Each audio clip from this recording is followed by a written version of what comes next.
मापाडी कायदा लागू करण्याच्या मागणीसाठी रस्ता रोको धुळे। हमाल मापाडी कायदा लागू करण्याच्या मागणीसाठी साक्री तालुक्यातील पिंपळनेर येथे हमाल मापाडी कामगार आक्रमक झाल्याचे बघायला मिळाले आहे। पिंपळनेर सामोडे चौफुलीवर या हमाल मापाडी कामगारांनी सुरत बायपास हायवे रोखून धरत या ठिकाणी रस्ता रोको आंदोलन केले आहे। या रस्ता रोको दरम्यान वाहतुकीचा मोठ्या प्रमाणात खोळंबा झाल्याचे दिसून आले असून जवळपास 2 किलोमीटर अंतरापर्यंत दोन्ही बाजूने वाहनांच्या लांबच लांब रांगा लागल्याचे बघायला मिळत आहे। यावेळी या आंदोलनामध्ये शेकडोच्या संख्येने हमाल मापाडी कामगार सहभागी झाल्याचे बघण्यास मिळाले।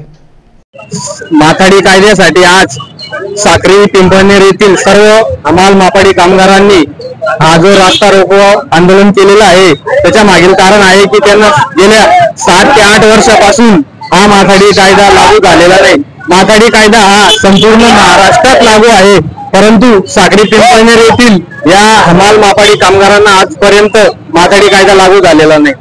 पणन संचालकांनी तसेच सर्व महाराष्ट्राचे 2016 चे परिपत्रक पणन संचालक यांचे परिपत्रक या परिपत्रकाप्रमाणे या जिल्ह्यामधील साक्री पिंपळनेर येथील हमाल मापाडी कामगारांना हा कायदा लागू झाला पाहिजे होता, परंतु या शासनाच्या काही जे बेजबाबदार अधिकारी आहेत त्यांच्या या बेजबाबदार अधिकाऱ्यांमुळे आजपर्यंत हा कायदा लागू झालेला नाहीये।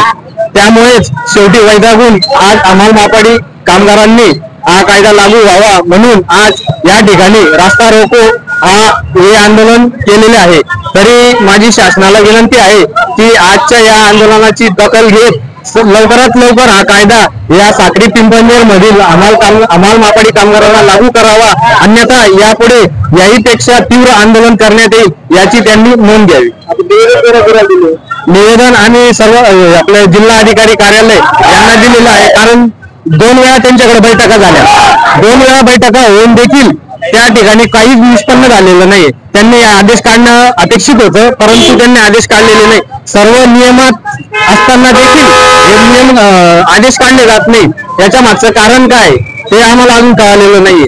तरी आम्ही सर्वांना निवेदन दिलेलं आहे। जिल्हाधिकारी, जिल्हा उपनिबंधक, माथाडी मंडळाचे अधिकारी, जिल्हा पोलीस अधीक्षक, साक्री पिंपळनेर पोलीस स्टेशन सर्वांना निवेदन दिलेले आहे। निवेदन देऊन हे आंदोलन केलेले आहे।